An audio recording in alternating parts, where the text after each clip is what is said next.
கர்த்தரின் ஜெனிப்பு அதிசயம், அண்டரின் பிறப்பு அதிசயம். ஈனலோகத்தில் இயேசு ஏன் பிறந்தார்?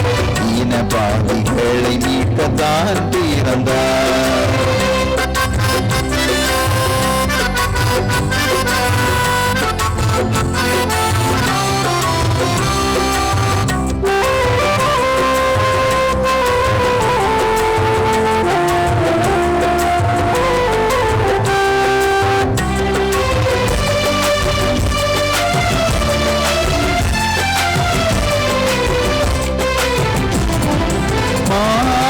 மகிமையே மகிமையே மனுக்குலமீட்ட மகிமையே,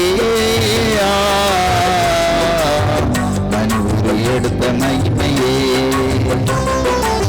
ஈனலோகத்தில் இயேசு ஏன் பிறந்தார்?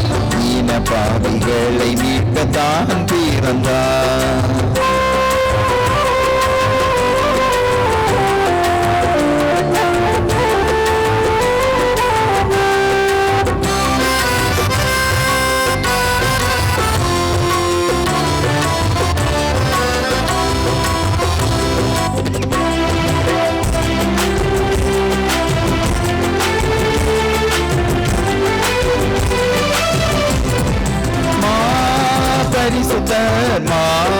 பரிசுத்த பரலோகம் என்னை துறந்ததா, பாவியின் சாயல் அணிந்ததா. ஈனலோகத்தில் இயேசு ஏன் பிறந்தார்? ஈன பாவிகளை மீட்கத்தான் பிறந்தார்.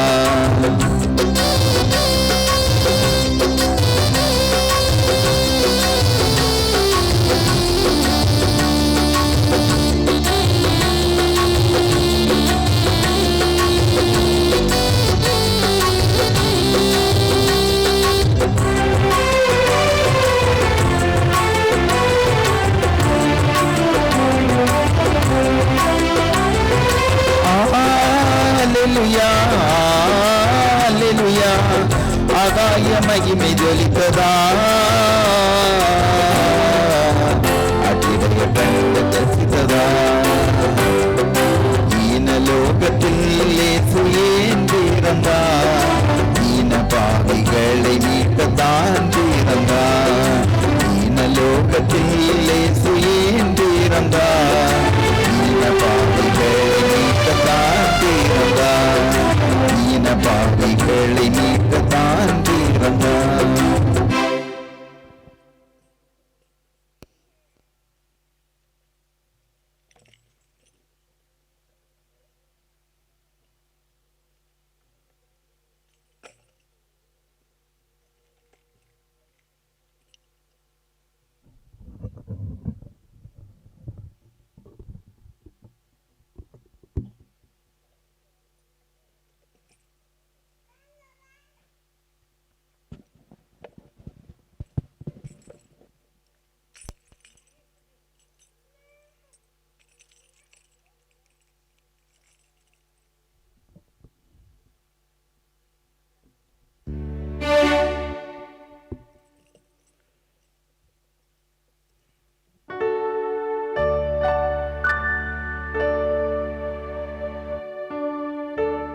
தத்துவ ஞானம் புத்துயிர் பெற்றது யூத நிலத்தினிலே.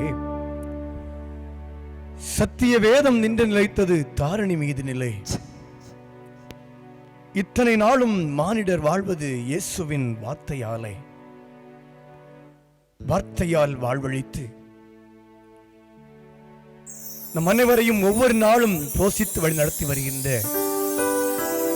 அன்பின் ஆண்டவரின் பொற்பாதம் பணிந்து பனை ஓலை பாதரட்சை அணிந்து சொந்த நாட்டை மறந்து ராஜ வாழ்வை துறந்து சொந்தங்கள் பந்தங்கள் எல்லாவற்றையும் இழந்து கடல் கடந்து மலை கடந்து நம் நாட்டுக்கு வந்து அயல்நாட்டு மிஷனரிகள் விதைத்த அந்த விதைதான் இன்று துளிர்த்து பூத்து காய்த்து குமரி மாவட்டம் முழுவதும் பிரகாசித்துக் கொண்டிருக்கிறது திருச்சபையாக. இந்த நாளிலும் பைங்குளம் எல்எம்எஸ் திருச்சபைகளை சிங் ஃபார் ஜீசஸ் இசைக்குழுவின் சார்பாக எது முக்கியம் என்கின்ற தலையங்கத்தின் அடிப்படையில் ஒரு இசைவழி நற்செய்தியை நடத்தும்படியாக ஆண்டவர் கிருபை தந்திருக்கின்றார். அதற்காக எங்கள் குழுவின் சார்பாக நாங்கள் ஆண்டவருக்கு நன்றிகளை ஏறெடுக்கின்றோம். எங்களை அன்போடு ஏற்றுக்கொண்டு அருமையான இந்த வாய்ப்பை தந்த அன்பிற்கும் பாசத்திற்கும் மிகுந்த திருச்சபை போதகர் அவர்களுக்கும் சபை கமிட்டி உறுப்பினர் ஒவ்வொருவருக்கும் அவளோடு இந்த இசைவழி நற்செய்தியை கேட்கும்படியாக கூடி வந்திருக்கின்ற உங்கள் அனைவருக்கும் ஆண்டவரும் இரட்சகருமாகிய இயேசு கிறிஸ்துவின் இனிதான நாமத்திலே சிங் ஃபார் ஜீசஸ் இசைக்குழுவின் சார்பாக நன்றியினையும் வாழ்த்துதலையும் தெரிவித்துக் கொள்கின்றோம். தலைகளை தாழ்த்தி நாம் ஜெபம் செய்வோம்.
கடந்த ஒரு ஆண்டு காலமாய் ஆண்டவர் நம்மை அற்புதமாக ஆச்சரியமாக வழிநடத்தி வருகின்றார். கடந்த கிறிஸ்துமஸ் பண்டிகையை கொண்டாடின நாம் இந்த ஆண்டிலும் கிறிஸ்து பிறப்பு பண்டிகை கொண்டாடும்படியாக நாம் ஆயத்தத்தோடு காணப்படுகின்றோம். குமரி மாவட்டம் முழுவதும் வண்ண வண்ண விளக்குகளால் ஜொலித்துக் கொண்டிருக்கின்றது. அதற்கான ஆயத்தங்கள் பல மாதங்களுக்கு முன்னதாகவே துவங்கிவிட்டது. கிறிஸ்துவுக்குள் அன்பான தேவனுடைய பிள்ளைகளே, நாம் ஒன்றை மாத்திரம் சிந்திக்க வேண்டும். ஆண்டவராய் இயேசு கிறிஸ்து 2000 ஆண்டுகளுக்கு முன்னதாக பிறந்தார். அவர் அந்த பிறப்பின் நற்செய்தியை நாம் கொண்டாடி கொண்டிருக்கின்றோம். அவர் மறுபடியும் பிறக்க போவது இல்லை. ஆனால் நாம் கிறிஸ்தவர்களாகிய நமக்கு ஒரு பண்டிகை உண்டு. என்னவென்று சொன்னால், வருவேன் என்று சொன்ன ஆண்டவர், வாக்கு மாறாத ஆண்டவர், அவருடைய வருகைக்காக நாம் எதிர்நோக்கி காத்திருக்க வேண்டும். ஆனால் அவற்றை எல்லாவற்றையும் மறந்துவிட்டு உலக பிரகாரமான காரியங்களுக்காக நாம் ஓடடி கொண்டிருக்கின்றோம். இந்த நாட்களிலே ஆண்டவருடைய 2வது வருகைக்காக நாம் ஆயத்தமாய் காணப்படுகின்றோமா? ஆண்டவருடைய 2வது வருகைக்காக நாம் ஆயத்தமாய் வாழ வேண்டும் என்று சொன்னால் நம்முடைய வாழ்க்கையில எது முக்கியம்? திருச்சபை ஊழியங்கள் சிறந்து வளர்ந்து கொண்டிருக்கின்றது. நாளுக்கு நாள் கொண்டாட்டங்கள் பெருகிக் கொண்டிருக்கின்றது. அதில் முக்கியமான பங்கு வகிக்கின்றவர்கள் நம்முடைய இளைஞர்கள். உங்களை திருச்சபையிலே பார்க்கின்ற போது அநேக இளைஞர்கள் அழகாக அமர்ந்திருக்கின்றார்கள். மகிழ்ச்சியா இருக்கின்றது. அருமையான பெற்றோர் இந்த இளைஞர்களை நாம் எப்படி வழிநடத்துகின்றோம் என்பது மிக மிக முக்கியமாய் காணப்படுகிறது. இந்த உலகம் அழிவின் பாதைகளை சென்று கொண்டிருக்கின்ற பொழுது, பாழாய்ப்போன உலகத்திலே இளைஞர் கூட்டம் வழிமாறி சென்று கொண்டிருக்கின்ற பொழுது, அந்த இளைஞர்களை ஆண்டவருக்குள்ளாக எப்படி வழிநடத்துவது? தூய மத்தேயு எழுதின நற்செய்தி நூல் 18ஆம் அதிகாரம் 6-7 வசனங்களை பார்க்கின்ற பொழுது, என்னிடத்தில் விசுவாசமா இருக்கிற இந்த சிறியரில் ஒருவனுக்கு இடல் உண்டாக்கிறவன் எவனோ அவனுடைய கழுத்தில் எந்திர கல்லை கட்டி சமுத்திரத்தின் ஆழத்தில் அமிழ்த்துவது அவனுக்கு நலமாயிருக்கும் என்று அவனுடைய வார்த்தை சொல்லுகின்றது. எனக்கு அருமையான தேவனுடைய பிள்ளைகளே, பெற்றோராகிய நாம் நம்முடைய பிள்ளைகளை எப்படி வளர்த்துகின்றோம்? இடரல் வருவது அவசியம்தான். ஆனாலும் எந்த மனுஷனால் இடரல் வருகிறதோ அவனுக்கு ஐயோ என்று வேத வசனம் சொல்லுகின்றது. பிள்ளைகள் வழிமாறி செல்லுகின்றார்கள் என்று சொன்னால் அதற்கு முக்கிய பங்கு வகிக்கின்றது நம்முடைய பெற்றோராகிய நாம் காணப்படுகின்றோம். நம்முடைய கடமை என்ன? இன்று இந்த உலகத்தில் நம்முடைய பிள்ளைகளை நாம் எங்கு அனுப்புகின்றோம்? சிந்தித்து பார்க்க வேண்டும். உலக பிரகாரமான காரியங்களுக்காக அனுப்புகின்றோமா, இல்லை திருச்சபைக்கு நேராக திருமறையை கற்றுக்கொள்வதற்காக நாம் அனுப்புகின்றோமா என்பதை நாம் பார்ப்போம்.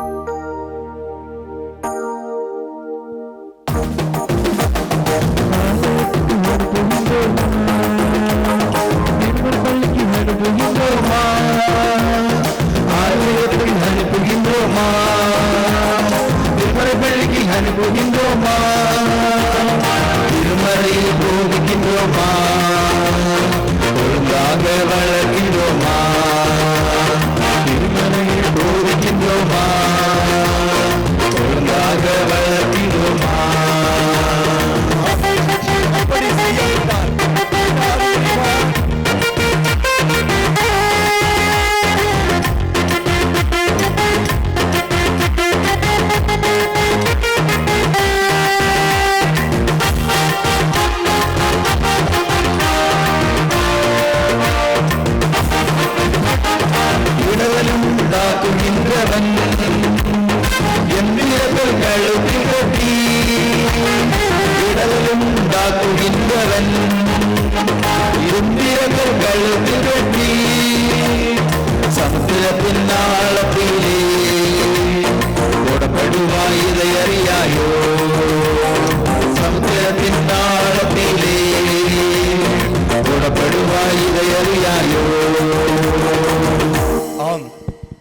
இடல் உண்டாக்குகிறவன் கழுத்திலே எந்திர கல்லை கட்டி சமுத்திரத்திலே அல்ல சமுத்திரத்தின் ஆழத்தில் போடுவது அவனுக்கு நலமாயிருக்கும் என்று அவனுடைய வார்த்தை சொல்லுகிறது. எனக்கு அருமையான தேவனுடைய பிள்ளையே, இந்த உலகத்திலே நாம் நம்முடைய பிள்ளைகளை எங்கு அனுப்புகின்றோம்? திருமறை பள்ளிக்கு அனுப்புகின்றோமா, இல்லை உலக பிரகாரமான காரியங்களுக்கு நேராக அனுப்புகின்றோமா?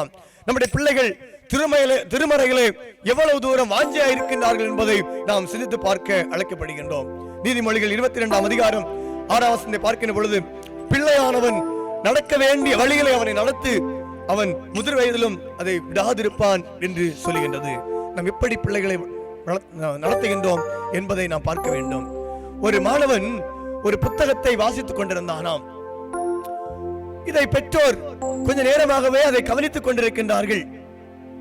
என்ன, என்னுடைய மகன் ஒரு நாளும் இல்லாதபடி ஒரு புத்தகத்தை ஆர்வமாய் வாசித்துக் கொண்டிருக்கிறான் என்று சொல்லி அந்த பெற்றோர் பின்னதாக நின்று அவன் என்ன படித்துக் கொண்டிருக்கிறான் என்று சொல்லி பார்த்து கொண்டிருந்தார்களாம். அந்த புத்தகத்தின் தலையங்கம் எப்படி போடப்பட்டிருந்ததாம். எப்படி தெரியுமா? பிள்ளையை எப்படி வளர்க்க வேண்டும், பிள்ளையை எப்படி வளர்க்க வேண்டும். பெற்றோருக்கு ஆச்சரியம், அவனே ஒரு பிள்ளை, இவன் பிள்ளையை எப்படி வளர்க்க வேண்டும் என்கின்ற புஸ்தகத்தை படித்துக் கொண்டிருக்கிறார் என்று சொல்லி அவனை அழைத்து கேட்டார்களாம், மகனே இந்த புத்தகத்தை நீ ஏன் வாசிக்கிறாய் என்று சொல்லி. அதற்கு அந்த மகன் சொன்னானாம், நீங்கள் என்னை எப்படி வளர்க்கின்றீர்கள் என்று பார்ப்பதற்காக தான் இந்த புஸ்தகத்தை நான் வாசித்துக் கொண்டிருக்கின்றேன் என்று சொல்லி. நாம் நம்முடைய பிள்ளைகளை எப்படி வளர்க்கின்றோம் என்பதை சிந்தித்து பார்க்க வேண்டும். 1 சாமுவேல் 1ஆம் அதிகாரம் 22, 23 வசனங்களை பார்க்கின்ற பொழுது, பிள்ளை பால் மறந்த பின்பு அவன் கர்த்தரின் சன்னதிகளை காணப்படவும் அங்கே எப்பொழுதும் இருக்கவும் நான் அவனை கொண்டு போய் விடுவேன் என்று சொல்லி தன் புருஷனத்திலே சொன்னான் என்று பார்க்கின்றோம். எனக்கு அருமையான தேவனுடைய பிள்ளைகளே, எல்கானா அதை பார்த்து சொன்னான், உன் இஷ்டப்படி செய் என்று சொல்லி. ஆம், அருமையான பிள்ளை ஆலயத்திலே வளர்ந்து ஆண்டவருடைய சத்தத்தை கேட்டான் என்று சொல்லி நாம் வேதத்திலே வாசிக்கிறோம் அல்லவா? நாம் எங்கு அனுப்புகின்றோம் நம்முடைய பிள்ளைகளை? ஆலயத்திற்கு அனுப்புகின்றோமா, அல்லது உலக பிரகாரமான காரியங்களுக்கு நேராக நேரத்தை செலவிடும்படியாக நாம் அனுப்புகின்றோமா?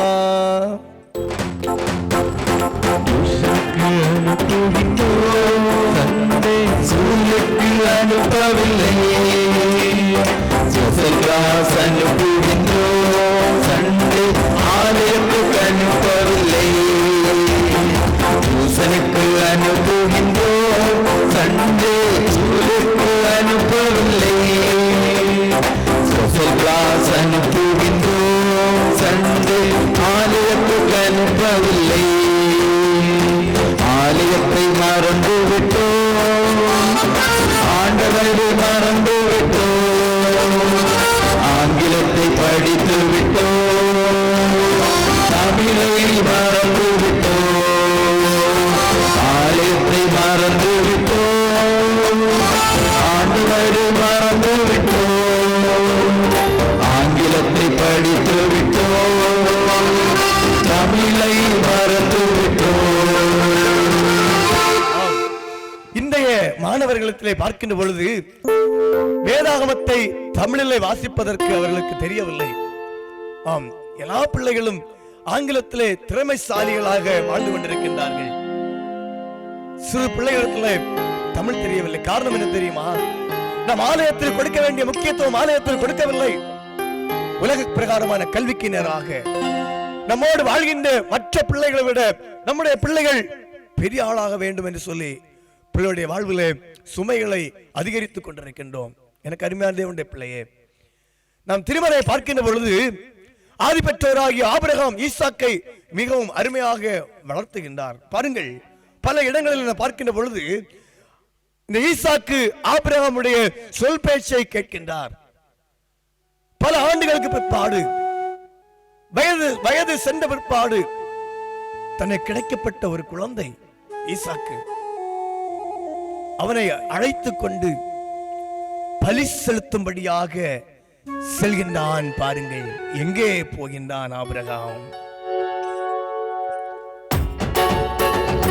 ஆபிரகாமே, ஆபிரகாமே, இந்த ஈசாக்கை கூட்டிக் கொண்டெங்கே போறாய்? ஆபிரகாமே, ஆபிரகாமே, இந்த ஈசாக்கை கூட்டிக் கொண்டெங்கே போறாய்? மோரியாவின் மலிதனிலே இந்த ஈசாக்கை கூட்டிக் கொண்டெங்கே போறாய்? மோரியாவின் மலிதனிலே இந்த ஈசாக்கை கூட்டிக் கொண்டெங்கே போறாய்? சட்டை போட்டு கட்டை கட்டி இந்த ஈசாக்கை கூட்டிக் கொண்டெங்கே போறாய்? சட்டை போட்டு கட்டை கட்டி இந்த ஈசாக்கை கூட்டிக் கொண்டெங்கே போறாய்?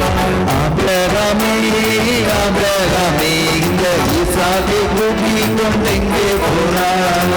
ஆபிரகாமே, ஆபிரகாமே, இந்த ஈசாக்கை கூட்டிக் கொண்டெங்கே போறாய்? பாருங்கள், ஆபிரகாம் அழைத்தான். அழைத்த மாத்திரத்திலே ஈசாக்கு கீழ்ப்படிந்து பின்னாக சென்று கொண்டிருக்கிறான். எங்கே போகிறான் என்று தெரியாது. எதற்காக தன்னுடைய தகப்பனார் அழைத்தார் என்றால் ஆண்டவரை தொழுது கொள்ளும்படியாக போகிறோம் என்று சொன்ன உடனே குடுகுடுகுடா இறங்கி ஓடிட்டான். பாருங்க, இந்த நம்முடைய பிள்ளைகள் இப்படிப்பட்ட ஒரு நிலைமை.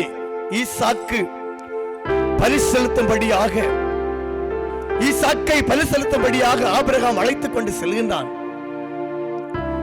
பலிபீடம் வைக்கப்பட்டிருக்கின்றது. பாருங்கள், அவன் கேட்கின்றான், அப்பா நெருப்பு இருக்கிறது, கட்டையும் இருக்கிறது, கத்தியும் இருக்கிறது, பலிக்கான ஆட்டுக்குட்டி எங்கப்பா? பலிக்கான ஆட்டுக்குட்டி எங்கப்பா? என்ன சொன்னார் பாருங்கள், கர்த்தர் பார்த்துக் கொள்வார், கர்த்தர் பார்த்துக் கொள்வார். பல ஆண்டுகள் முடிந்து, பல ஆண்டுகள் கழித்து வயதான காலத்தில் கிடைக்கப்பட்ட ஒரே புத்திரன் அந்த ஈசாக்கு. ஈசாக்கை கட்டி பலிபீடத்தில் தூக்கி வைக்கின்றான் ஆபிரகாம்.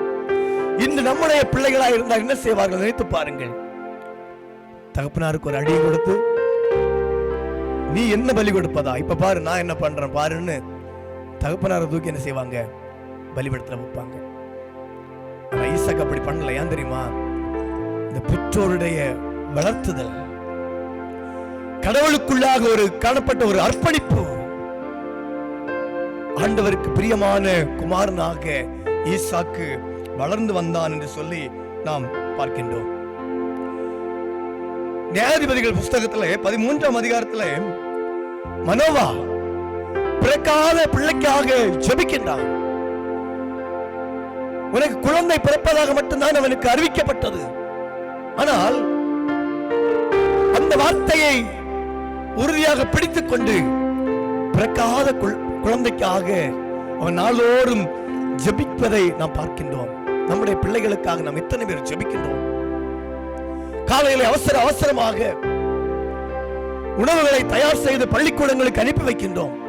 எப்பா தொந்தரவு முடிந்து, நீ எப்ப அவன் சாயங்காலம் வந்தாதான் பிரச்சனை என்று சொல்லி நம்முடைய மன எண்ணங்களை ஓட்டம் சென்று கொண்டிருக்கிறது.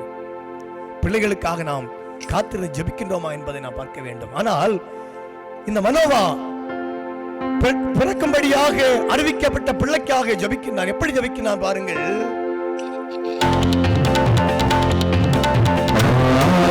கர்த்தாவே நீ அனுப்பின தேவமனிதன், திரும்பவும் மறுபடி எங்களிடம் வர வேண்டும், திரும்பவும் மறுபடியும் எங்களிடம் வர வேண்டும்.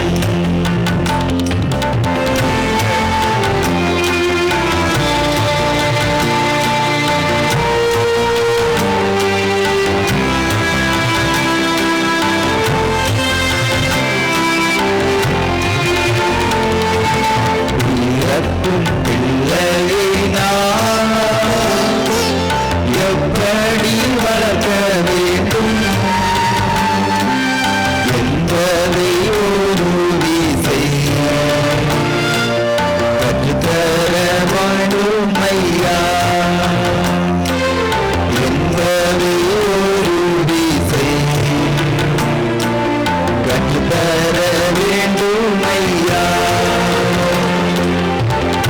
பிள்ளையை எப்படி வளர்க்க வேண்டும் என்று சொல்லி, ஒரு விசை கூட எனக்கு கற்றுத்தர வேண்டும் என்று சொல்லி அவன் ஜெபிப்பதை திருமறை பகுதியில் நாம் வாசிக்க முடிகிறது.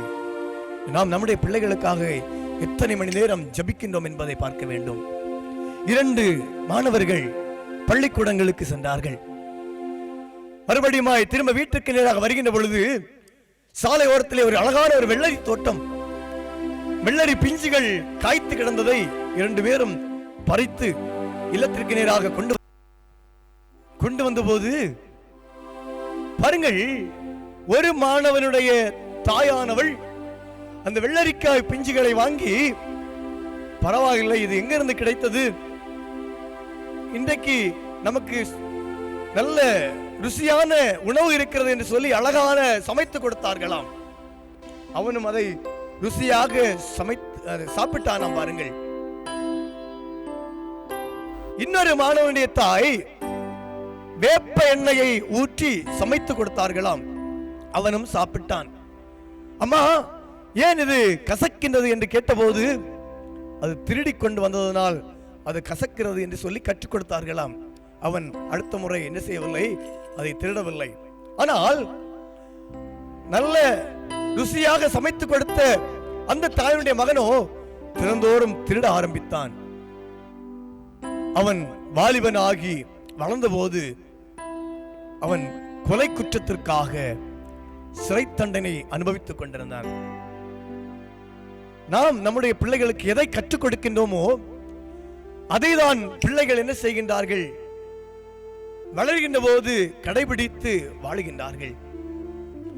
பிள்ளைகளுடைய வாழ்க்கை முன்னேற வேண்டும் என்று சொன்னால், பிள்ளையுடைய வாழ்க்கை உயர வேண்டும் என்று சொன்னால் ஜெபம் முக்கியமானதாய் காணப்படுகின்றது. நம்முடைய பிள்ளைகளுக்காக நாம் எத்தனை பேர் ஜெபிக்கின்றோம்? பிள்ளைகள் பள்ளிக்கூடங்களுக்கு செல்கின்ற போது எத்தனை பேர் நாம் ஜெபித்து அனுப்புகின்றோம்? பிள்ளைகள் இல்லத்தில் வந்து தூங்குவதற்காக செல்கின்ற போது நாம் எத்தனை பேர் பிள்ளைகளுக்காக ஜெபிக்கின்றோம் என்பதை நாம் சிந்தித்து பார்க்க வேண்டும். திருமறையை பார்க்கின்ற பொழுது யோபு என்கின்ற ஒரு உத்தமன் காணப்பட்டான். அடிக்கடி அவருடைய குடும்பத்தில் மகிழுறவு கூடுகை நடைபெறுவது உண்டு. அப்பொழுது யோபு 1ஆம் அதிகாரம் 4 மற்றும் 5 வசனங்களை பார்க்கின்ற பொழுது, அவன் ஒரு குமாரன் விருந்து செய்யும் போது, குடும்பமாக கலந்து கொள்ளும் போது, ஒருவேளை என் குமாரர் பாவம் செய்து தேவனை தங்கள் இருதயத்திலே தூசித்திருப்பார்கள் என்று சொல்லி பரிசுத்தப்படுத்தி எல்லாருடைய இலக்கத்தின்படி சர்வாங்க தகன பலிகளை யோபு செலுத்தி வந்தான் என்று சொல்லி நாம் வேதத்திலே வாசிக்கின்றோம். தன்னுடைய பிள்ளைகள் ஒருவேளை பாவம் செய்திருப்பார்களோ என்று சொல்லி, பாவம் செய்யவில்லை செய்தார்கள் என்று சொல்லி அல்ல, பாவம் செய்திருப்பார்களோ என்று சொல்லி யோபு தன்னுடைய பிள்ளைகளுக்காக ஜெபிக்கின்றான் பாருங்கள்.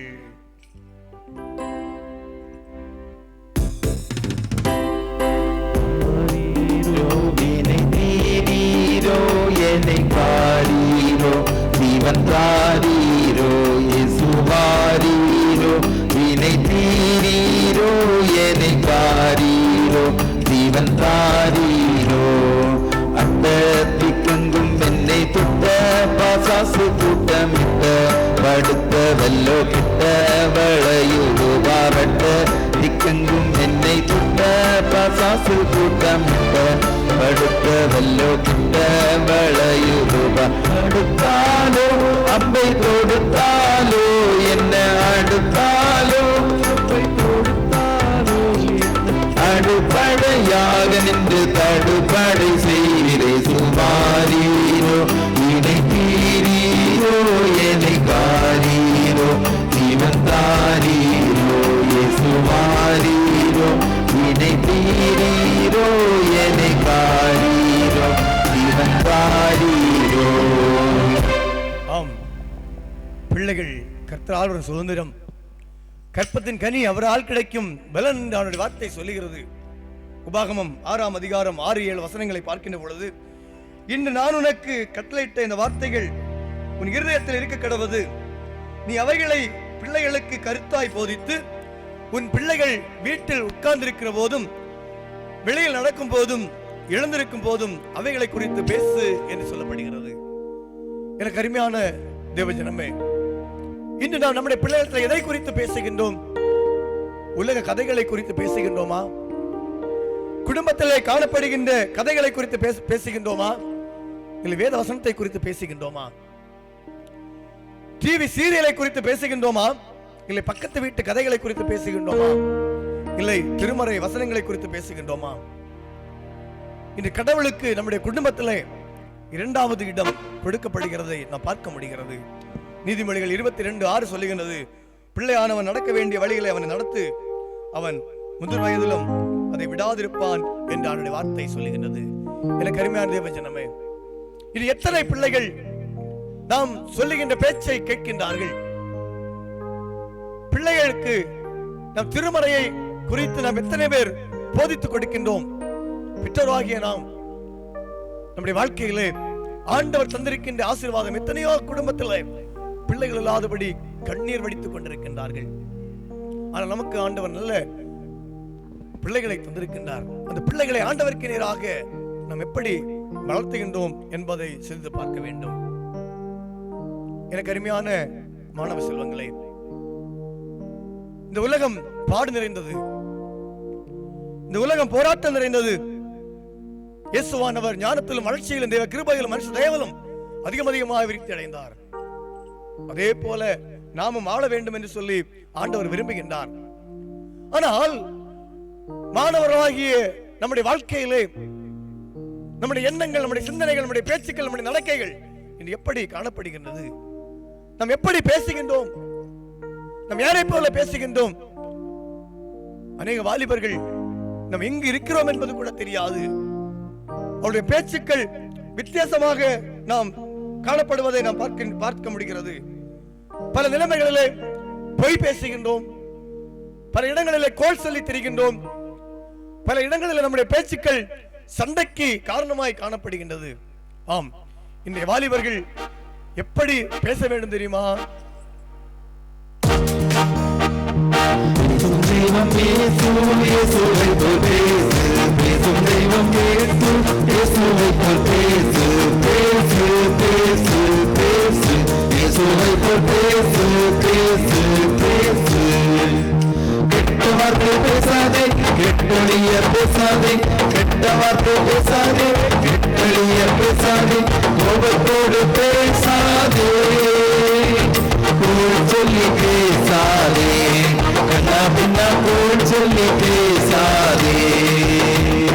பேசும் தெய்வம் இயேசு, இயேசுவை போல் பேசு, பேசும் தெய்வம் இயேசு, இயேசுவை போல் பேசு, பேசு பேசு பேசு, இயேசுவை போல் பேசு, பேசு பேசு. கடினமாக பேசாதே, பிற கண்ணீர் விட பேசாதே, கடினமாக பேசாதே, பிற கண்ணீர் விட பேசாதே, கள்ளம் சாட்சி பேசாதே, கலங்க வைத்து பேசாதே, ஐயையோ கலங்க வைத்து பேசாதே. பேசும் தெய்வம் இயேசு, இயேசுவை போல் பேசு, பேசும் தெய்வம் இயேசு, இயேசுவை போல் பேசு, பேசு பேசு பேசு, இயேசுவை போல் பேசு, பேசு பேசு. குழந்தைகள் இயேசுவை போல பேச வேண்டுமாம். கெட்ட வார்த்தைகள் பேசக்கூடாது, கோல் சொல்லி பேசக்கூடாது, களங்கம் வைத்து பேசக்கூடாது. அநேக இடங்களிலே நாம் சொல்லுவோம், பிள்ளைகள் கெட்ட வார்த்தை பேசுகின்றார்கள் என்று சொல்லி. பிள்ளைகள் கெட்ட வார்த்தை அல்ல, கேட்ட வார்த்தைகளை மாத்திரமே பேசுகின்றார்கள். ஒருவர் சொல்வதை கேட்டு அதை திரும்ப பேசுவதை நாம் பார்க்க முடிகிறது. எல்லாரும் பிள்ளைகளை குறை சொல்வதல்ல, அவர்கள் கேட்ட வார்த்தையை மாத்திரம் பேசுகின்றார்கள் என்பதை நாம் புரிந்து கொள்ள வேண்டும்.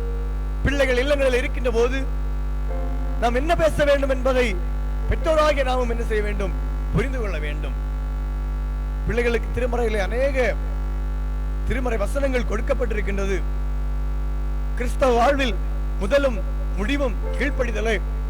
எபேசியர் 6ஆம் அதிகாரம் 1ஆம் வசனம், பிள்ளைகளே உங்கள் பெற்றோருக்கு கர்த்தருக்குள் கீழ்ப்படியுங்கள், இது நியாயம். கொலோசையர் 3:20 பார்க்கின்ற பொழுது, பிள்ளைகளே உங்கள் பெற்றோருக்கு எல்லா காரியத்திலும் கீழ்ப்படியுங்கள், இது கர்த்தருக்கு பிரியமானது என்று சொல்லப்படுகிறது. எபேசியர் 6:2-3 பார்க்கின்ற பொழுது, உனக்கு நன்மை உண்டாயிருப்பதற்கும் பூமியிலே உன் வாழ்நாள் நீடித்திருப்பதற்கும் உன் தகப்பனையும் தாயையும் கனம் பண்ணுவாயாக என்று சொல்லப்படுகிறது. இந்த பிள்ளைகளாகிய நாம் எப்படி காணப்படுகின்றோம்? மற்றவருக்கு உதவி செய்கின்ற எண்ணம் நம்முடைய வாழ்க்கையிலே காணப்படுகின்றதா? வயது முதிர்ந்தவர்கள் அல்லது நம்மை விட மூத்த பெற்றோர் நமக்காக நம்மிடத்தில் ஏதாவது சொல்லுகின்ற போது அதுக்கு நாம் கீழ்ப்படுகின்றோமா? நற்காரியங்களை குறித்து பிள்ளைகள் சிந்திக்கின்றார்களா என்பதை நாம் பார்க்க வேண்டும். 2 ராஜாக்கள் புஸ்தகம் 5ஆம் அதிகாரத்தில் பார்க்கின்ற போது, அன்று நாகமானுடைய குஷ்டரோகம் நீங்குவதற்கு ஒரு சிறுப்பெண் காரணமாயிருந்தாள். பாருங்கள், தான் அறிந்ததை பிறருக்கு அறிவிப்பதிலே அந்த சிறுப்பெண் ஒரு நற்சாட்சியை பகிர்ந்தாள் என்று சொல்லி நாம் திருமறைகளை வாசிக்கின்றோம். அடிமையாய் கொண்டு வரப்பட்டவள். ஒருவேளை அந்த தலைவன் எப்படி வேண்டுமானாலும் செல்லட்டும் என்று சொல்லி விட்டிருக்கலாம். என்னையே அடிமையாய் பிடித்துக் கொண்டு வந்திருக்கிறார்கள், நான் எதற்கு உதவி செய்ய வேண்டும் என்று சொல்லி இருக்கலாம். ஆனால் அவள் அப்படி செய்யவில்லை. பிள்ளையானவன் நற்சாட்சியை குறித்து சொல்லுவதை நாம் பார்க்கின்றோம்.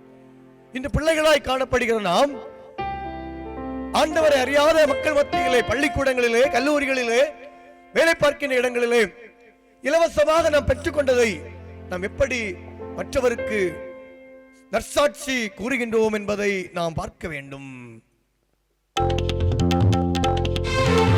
இலவசமாய் நீர் பெற்றுக் கொண்டீரே, இலவசமாய் நீர் கொடுத்தீரும், ஆதிபரனிட்ட கட்டளையாமை நீதியாமதை கை கொண்டீரும்.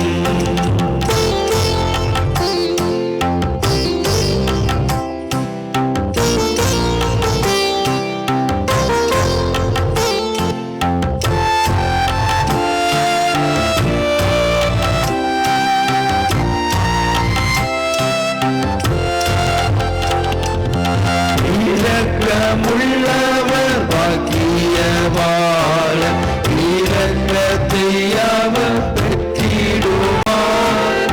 ஏழையோர் இறங்கி ஏழைகள் பிதாவினால் வாழ்வார்.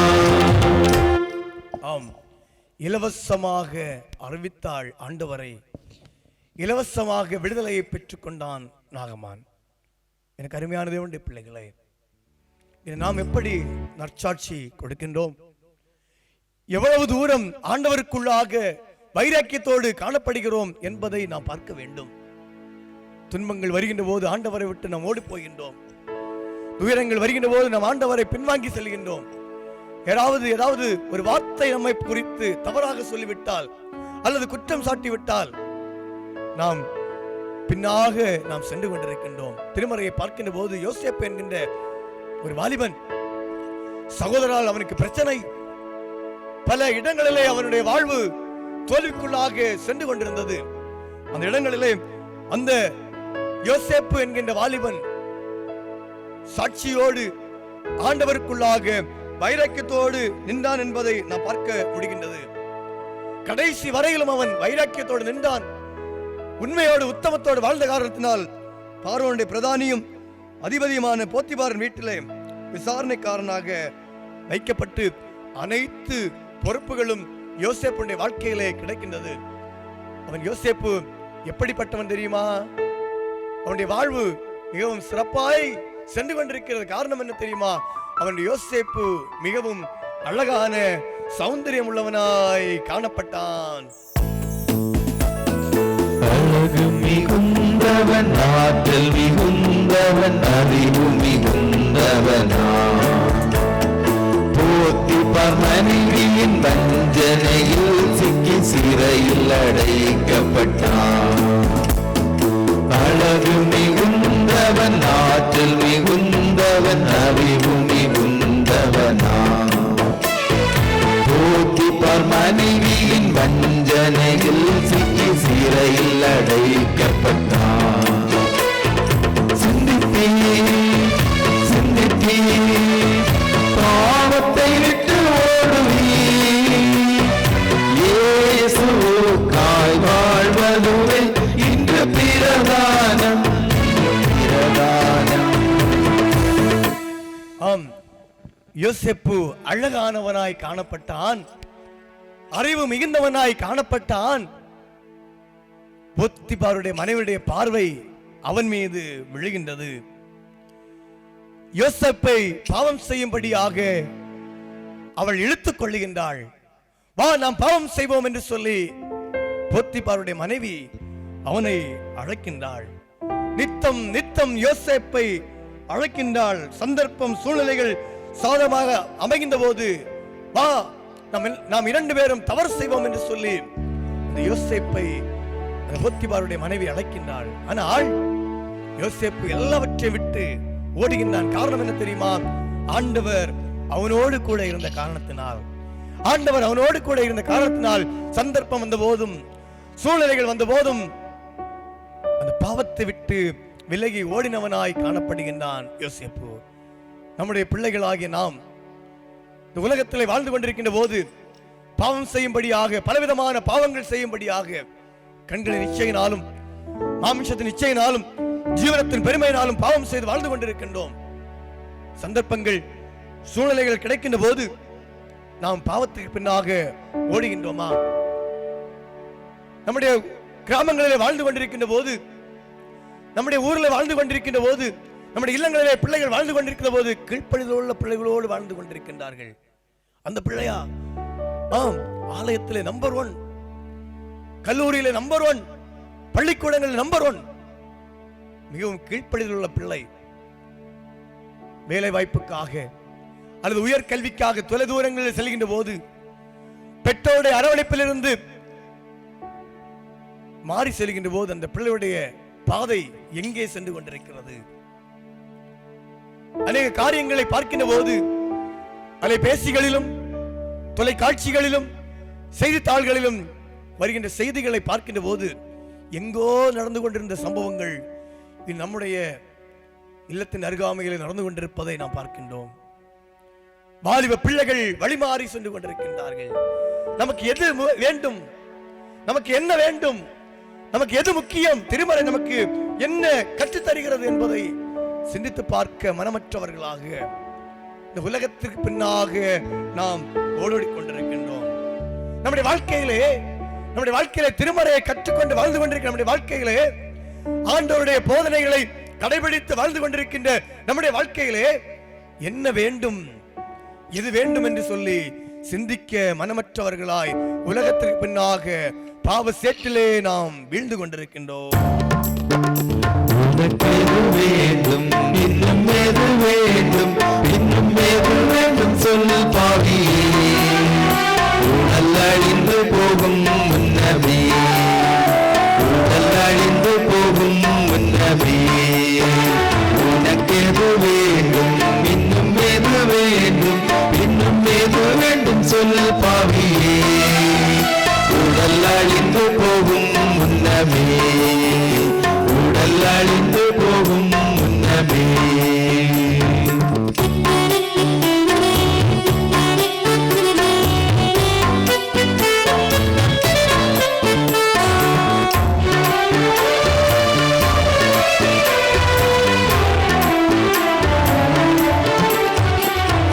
பாவத்தோடு எதிர்த்து பரமனை சேவித்து பாடி துதிக்க வேண்டுமா, வேண்டுமா, வேண்டுமா? பாவத்தோடு எதிர்த்து பரமனை சேவித்து பாடி துதிக்க வேண்டுமா? இல்ல பரமனோடு எதிர்த்து மாயவரை எடுத்து மாண்டு மடிய வேண்டுமா? இல்ல பரமனோடு எதிர்த்து மாயவரை எடுத்து மாண்டு மடிய வேண்டுமா? உனக்கு எது வேண்டும், இன்னும் எது வேண்டும், இன்னும் எது வேண்டும் சொல் பாவியே. உடல் அழிந்து போகும் முன்னமே, உடல் அழிந்து போகும் முன்னமே. நமக்கு எது வேண்டும்? ஆண்டவரோடு நாம் இணைந்து வாழ வேண்டுமா? இல்லை ஆண்டவரை எதிர்த்து பாவ சேற்றிலே வீழ்ந்து நாம் மாண்டு மடிய வேண்டுமா? இந்த உலகத்திலே கிறிஸ்தவர்களாகிய நம்ம எல்லாரும் நன்றாக தான் வாழ்ந்து கொண்டிருந்தோம். திடீரென்று சொல்லி ஒரு பாவத்தை நாம் சுமந்து கொண்டிருக்கின்றோம். அது நம்முடைய கரங்களிலே காணப்படுகின்ற ஒரு அலைபேசி. காலையிலே எழும்புகின்ற போது முதல் பார்வை அதன் மீது, இரவு தூங்க செல்லுகின்ற வரையிலும் அது நம்மோடு கூட ஒட்டிக்கொண்டு வந்து கொண்டே இருக்கின்றது. காலையிலும் அலைபேசி, சாப்பாட்டிற்கும் அலைபேசி, தூங்குவதற்கும் அலைபேசி. அலைபேசி இல்லை என்று சொன்னால் வாழ்வே இல்லை. ஆம், அது பாவம் என்று தெரிந்தும் நாம் அதோடு கூட இணைந்து வாழ்ந்து கொண்டிருக்கின்றோம். தூங்குகின்ற போது கூட அதோடு கூட நாம் இணைந்து தூங்கிக் கொண்டிருக்கின்றோம். அது மட்டுமா? ஆலயத்திலே வந்தாலும் அங்கும் அலைபேசி. அலைபேசி இல்லாமல் ஒன்றுமே இல்லை. போத்திபாருடைய மனைவி யோசேப்பை வா வா நமக்கு பாவம் செய்வோம் என்று சொல்லி நித்தம் நித்தம் அவனை தொந்தரவு செய்தது போல இந்த அலைபேசி நம்மை நித்தம் நித்தம் வா பாவம் செய்வோம் என்று சொல்லி தொந்தரவு செய்து கொண்டிருக்கின்றது. பேருந்து நிலையங்களிலே, ஆலயத்திலே, இல்லத்தின் முற்றத்திலே ஒரு அலைபேசி கையிலே காணப்படுகின்றது. ஒரு விரல் தடவிக்கொண்டே இருக்கின்றோம். எப்போது பார்த்தாலும் தடவிக்கொண்டே இருக்கின்றோம். சாலையிலே சென்று கொண்டிருக்கின்ற போது ஒரு வாலிபன் அல்லது ஒரு வாலிப சகோதரி பேசிக் கொண்டிருக்கின்றாள். யார்கிட்ட பேசுறான்னு தெரியாது, தனியா பேசிக் கொண்டிருக்க. பாவம், யார் பத்த பிள்ளையோ தனிமையாய் பேசிக்கொண்டே செல்கின்றது. அந்த அளவுக்கு யோசேப்பை போத்திபாருடைய மனைவி பாவம் செய்வதற்காக எப்படி அழைத்தாளோ, அலைபேசி அதே பாவத்தை செய்யும்படியாக நம்ம அழைத்துக் கொண்டிருக்கின்றது. ஆனால் யோசேப்போடு ஆண்டவர் இருந்தார், காரணத்தால் அவன் விட்டு ஓடினான். ஆனால் நாம் அதோடு கூட வாழ்ந்து கொண்டிருக்கின்றோம். அப்படி என்று சொன்னால் ஆண்டவர் நம்மோடு கூட இருக்கின்றாரா? எப்பொழுது பார்த்தாலும் ரீல்ஸ் மோகம், வாட்ஸ்அப், பேஸ்புக் இல்லை என்று சொன்னால் வாழ்வு இல்லை. காலையிலே டிஃபன் பேஸ்புக், மத்தியானம் சாப்பாடு வாட்ஸ்அப், சாயங்காலம் டின்னர் இன்ஸ்டாகிராம். ஒரு நாள் இது இல்லை என்று சொன்னால் நம்முடைய வாழ்வு இல்லாத ஒரு சூழல் காணப்படுகின்றது. எனக்கு அருமையான தேவ ஜனமே, சாப்பாடு இல்லாமல் கூட வாழ்ந்து விடலாம். ஆனால் இந்த காலகட்டங்களிலே அலைபேசி இல்லாமல் வாழ முடியாது என்கின்ற சூழலில் நாம் வைக்கப்பட்டிருக்கின்றோம். வந்து வந்து வந்து இப்போ எங்க வந்தாச்சு? ஆலயத்துக்குள்ளாக வந்தாச்சு. ஆலயத்துக்குள்ளாக அலைபேசி வந்தாச்சு. ஆடு மேய்த்துக் கொண்டிருந்த மோசேக்கு ஆண்டவர் தரிசனமானார் முச்சடியில். அவர் சொன்னார், நீ நிற்கிற இடம் பரிசுத்த பூமி, உன் பாதரட்சியை கலத்தி போடு என்று சொல்லி. எப்படி? நீ நிற்கிற இடம் பரிசுத்த பூமி, உன் பாதரட்சியை கலத்தி போடு. ஆம், நம்முடைய ஆலயம் பரிசுத்தமான இடம் அல்லவா? மலையிலே ஆடு மேய்த்துக் கொண்டிருந்த மோசே ஆண்டவரோடு பேசின போது அது பரிசுத்த பூமி என்று சொன்னால், மீட்கப்பட்டோ அவர் கீரையமாய் கொள்ளப்பட்டோ,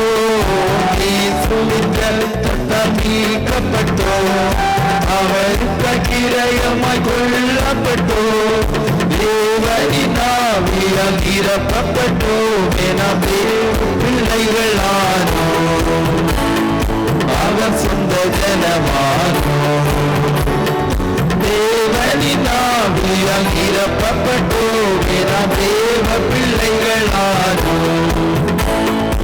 அவர் சொந்த ஜனமானோ, தேவனின் ஆலயமே பரிசுத்த ஆலயமே, மகிமையின் ஆலயமே,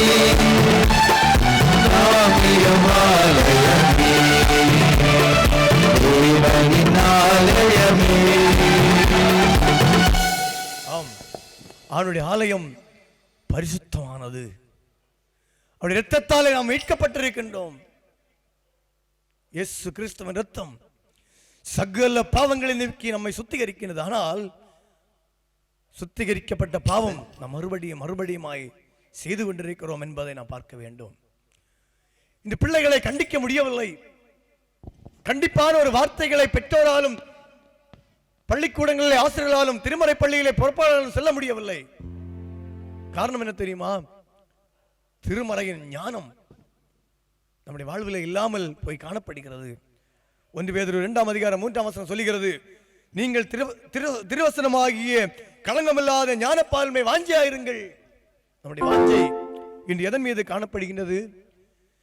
களங்கமில்லாத திருவசனமாகிய ஞானப்பால்மை வாஞ்சியா இருக்க வேண்டும் என்று சொன்னால், ஒரு பிறந்த குழந்தை எதன் மேல் வாஞ்சியா இருக்கும்? தன்னுடைய தாயின் பாலை குடிப்பதற்கு வாஞ்சியா இருக்கும். அதுக்கு வேறு ஒண்ணும் தெரியாது. எப்போதும் அதற்கு அந்த பாலை அருந்த வேண்டும். நாமும் புதிதாய் பிறந்த குழந்தையை போல திருவசனமாகிய களங்கமில்லாத ஞானப்பாலின் மேல் வாஞ்சையா இருக்க வேண்டும். நம்முடைய வாஞ்சை இன்று எதன் மீது காணப்படுகின்றது? பொறுப்பின் மீது, பதவியின் மீது, புகழின் மீது. எல்லாராலும் நான் போற்றப்பட வேண்டும், எல்லாராலும் நான் உயர்ந்தவனாய் வாழ வேண்டும் என்று சொல்லி நாம் நம்முடைய வாஞ்சைகள் இந்த உலகத்துக்கு நேராக, பதவிக்கு நேராக, பொறுப்புக்கு நேராக, புகழுக்கு நேராக சென்று கொண்டிருப்பதை நாம் பார்க்க முடிகிறது. உலகத்தின் மேலே பைத்தியமாய் நாம் வாழ்ந்து கொண்டிருக்கின்றோம். ஆண்டவர் மீது பைத்தியமாய் வாழ வேண்டிய நாம் உலகத்தின் மீது பைத்தியமாய் நாம் வாழ்ந்து கொண்டிருக்கின்றோம். 1 கொரிந்தியர் 1:27 சொல்கிறது, ஞானிகளை வெட்கப்படுத்தும்படி தேவன் உலகத்தில் பைத்தியமானவைகளை தெரிந்து கொண்டார். பலமுள்ளவர்களை வெட்கப்படுத்தும்படி தேவன் உலகத்தில் பலவீனமானவர்களை தெரிந்து கொண்டார். பவுல் குறிப்பிடும் போது கிறிஸ்தவர்களை துன்பப்படுத்தும்படியாக கடந்து சென்றவன் தற்போது கிறிஸ்துவுக்காக பைத்தியமாய் இருக்கிறான் என்பதை நாம் பார்க்க முடிகிறது. ஆம், கிறிஸ்துவத்தை துன்பப்படுத்தும்படியாக புறப்பட்டு சென்ற பவுல் முள்ளில் உதைக்கிறவனை கடினமாம், நீ துன்பப்படுத்துகிற இயேசு நானே என்று சொல்லி ஆண்டவர் அவனோடு பேசின மாத்திரத்தில் அவன் இப்பொழுது உலகத்துக்கு நேராக அல்ல, கிறிஸ்துவுக்கு நேராக பைத்தியமாய் வாழ்கின்றான். கிறிஸ்துவுக்காய் பைத்தியமாய் வாழ்ந்து கொண்டிருக்கின்றான். பாருங்கள், நாம் இன்று எதன் மீது பைத்தியமாய் வாழ்ந்து கொண்டிருக்கின்றோம்? மறைந்த ஜஸ்டின் பிரபாகரர் எழுதிய ஒரு பாடல், அழகான ஒரு பாடல். அது பாருங்கள், இந்த உலகத்திலே நாம் எதன் மீது பைத்தியமாய் வாழ்ந்து கொண்டிருக்கிறோம் என்பதை அது நமக்கு கற்றுத் தருகின்றது.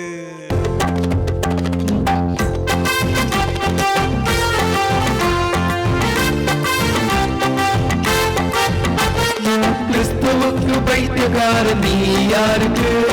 பெருமை புகழ் ஆஸ்தி குப்பை என்று தள்ளிடு. குறைத்து போடும் வாழ்க்கை போல காணப்பட்டாலும் என் வாழ்வுக்காக உலகை வெறுத்து ஒதுக்கி தள்ளிடு. பலவான்களை வெட்கப்படுத்தவே பலவீனரை தேவன் தெரிந்து கொண்டாரே. ஞானவான்களை பைத்தியமாக்கவே பைத்தியங்களை தேவன் தெரிந்து கொண்டாரே. பைத்தியம், நகையிலே பைத்தியம், துறையிலே பைத்தியம், உடையிலே பைத்தியம், எவருக்கு நீ பைத்தியம்? பண்ணாசை பைத்தியம், பெண்ணாசை பைத்தியம், மயக்க மருந்து பைத்தியம், நீ எதற்கு பைத்தியம்? தேவன் முன்னிலே உலக செல்வம் அழியுமே, உயர்ந்த ஆடைகள் போல் பறித்து போகுமே. உலக ஞானமே தேவன் தமிழே, உலக பைத்தியம் என்று ஆகுமே. பேஸ்புக் பைத்தியம், வாட்ஸ்அப் பைத்தியம், இன்ஸ்டாகிராம் பைத்தியம், ரீல்ஸ் பார்க்கும் பைத்தியம், ரீல்ஸ் போடும் பைத்தியம், ஸ்டேட்டஸ் போடும் பைத்தியம், ஸ்டேட்டஸ் பார்க்கும் பைத்தியம், நீ எதற்கு பைத்தியம்? கடவுள் பைத்தியம் என்று சொல்லுவது உலக ஞானத்திலும் மிகவும் அதிகமே. சிலுவை உபதேசம் பைத்தியம் எனப்படும், நீக்கப்பட்டவனுக்கு அது தேவ பலனாகும். ஆன்லைன் பைத்தியம், ரம்மி பைத்தியம், சிற்றின்ப பைத்தியம், நீ எதற்கு பைத்தியம்? லிப்டிக் பைத்தியம், கோடெக்ஸ் பைத்தியம், ஐடெக்ஸ் பைத்தியம், எதற்கு நீ பைத்தியம்? தாழ்வு முயலுமே இயேசுவுக்காகவே, காற்று நாளுமே இரத்த சாட்சியாகவே, கேள்வி வந்திடனும் எதிர்ப்பு நீரிடனும் வாழ்வே சுகே என் சாவுமே சுகே. நான் கிறிஸ்துவுக்கு பைத்தியக்காரன் நீ யாருக்கு? பெருமப்புகள் ஆஸ்தி குப்பை என்று தள்ளிடு. நீ துடைத்து போடும் அழுக்கு போல காணப்பட்டாலும் பின் வாழ்வுக்காக உலகிற்கு ஒதுக்கி தள்ளிடு. ஆம், நாம் எதற்கு பைத்தியம்? இந்த பைத்தியத்திலே சொல்லப்பட்ட பைத்தியம் எல்லாம் நம்முடைய கரங்களிலே காணப்படுகின்ற அலைபேசிகளே காணப்படுகிறது. நமக்கு எது முக்கியம்? ஆலயமா, அலைபேசியா? ஆண்டவரா, அலைபேசியா? பொறுப்பா, புண்ணியமா? பதவியா, பரிசுத்தமா? சிந்தித்து பார்க்க அழைக்கப்படுகின்றோம். இன்று நம்முடைய வாழ்க்கை எதற்கு நேராக சென்று கொண்டிருக்கின்றது? கீழ்ப்படிதலில்லாத ஒரு வாழ்வு. ஆபிரகாமுக்கு ஈசாக்கு கீழ்ப்படிந்தான். ஆபிரகாம் ஆண்டவருக்கு கீழ்ப்படிந்தான். யோசேப்பு பாவத்தை விட்டு விலகி ஓடினான். சிறுபெண் நற்செய்தி அறிவித்தாள். மோசே நின்ற இடம் பரிசுத்தமாய் காணப்பட்டது. சாமுவேல் ஆலயத்திலே ஆண்டவருடைய சத்தத்தை கேட்கின்றான். அன்னாள் பிள்ளை பால் மறந்த பின்பு குழந்தையை கொண்டு ஆலயத்திலே கொண்டு அமர்த்தினாள். மனோவா பிறக்காத பிள்ளைக்காக ஜெபித்தான். இதன் மூலம் நாம் கற்றுக்கொள்வது என்ன? நம்முடைய வாழ்க்கையில எது முக்கியம்? கிறிஸ்தவ வாழ்க்கையிலே முக்கியமான 3 அம்சங்கள். 1 ஜெபம், 2 ஜெபம், 3 ஜெபம். நம்முடைய ஜெபம் எப்படி காணப்படுகின்றது? நம் ஆண்டவருக்கு எவ்வளவு முக்கியத்துவம் கொடுக்கின்றோம்? நம்முடைய வாழ்க்கையிலே வேத வாசிப்பு எப்படி காணப்படுகின்றது? சிந்தித்து பார்க்க அழைக்கப்படுகின்றோம். பிள்ளைகள் அவசரமாக வேதத்தை வாசிக்கின்றார்கள், ஜெபிக்கின்றார்கள். ஜெபம் முடிவது தெரியவில்லை, தூங்கி விடுகின்றார்கள். இப்படிப்பட்ட நிலைமையில நாம் சென்று கொண்டிருக்கின்றோம். பாடு நிறைந்த உலகத்திலே கிறிஸ்துவுக்காய் பைத்தியமாய் வாழ வேண்டிய நாம் உலகத்திற்கு நேராக அலைபேசியின் மோகத்தினாலே அடிமைப்பட்டவர்களாக நாம் வாழ்ந்து கொண்டிருக்கின்றோம்.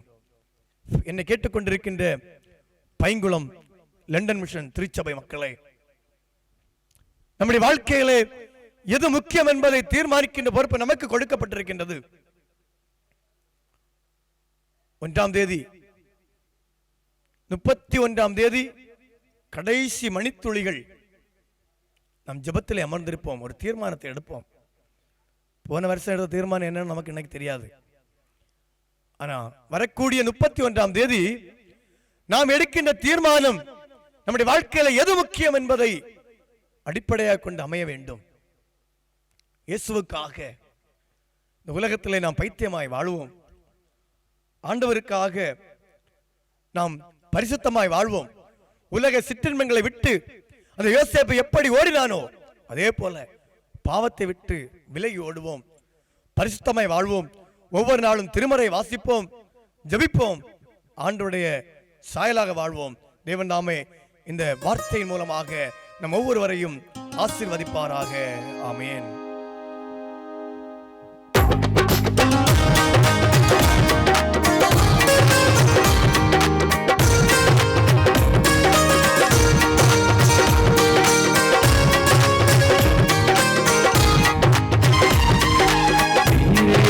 நாதனுக்கு ஜெய மங்களம், ஆதி தீரியேகநாதனுக்கு சுப மங்களம்.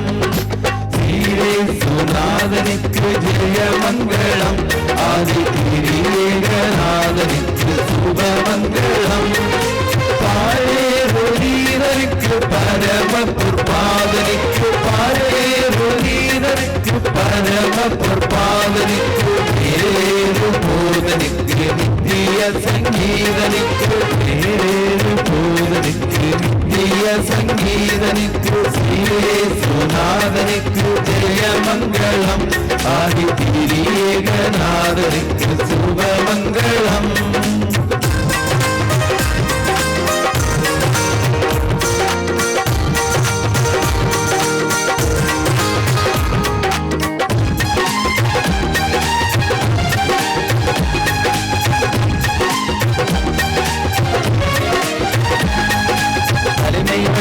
போதகர்க்கும் அனுமதி தந்த மூப்பருக்கும் வந்திருந்த அனைவருக்கும் ஒளிபெருக்கி கேட்டவர்க்கும் தலைமை வைத்த போதகர்க்கும் அனுமதி தந்த மூப்பருக்கும் வந்திருந்த அனைவருக்கும் ஒளிபெருக்கி கேட்டவர்க்கும் உதவி செய்த கோயில் பிழைக்கும் நன்றியினை கூறிக்கொண்டு, உதவி செய்த கோயில் பிழைக்கும் நன்றியினை கூறிக்கொண்டு, சீரேசுநாதனுக்கு ஜெய மங்களம், ஆதி தீரியேகநாதனுக்கு சுப மங்களம்.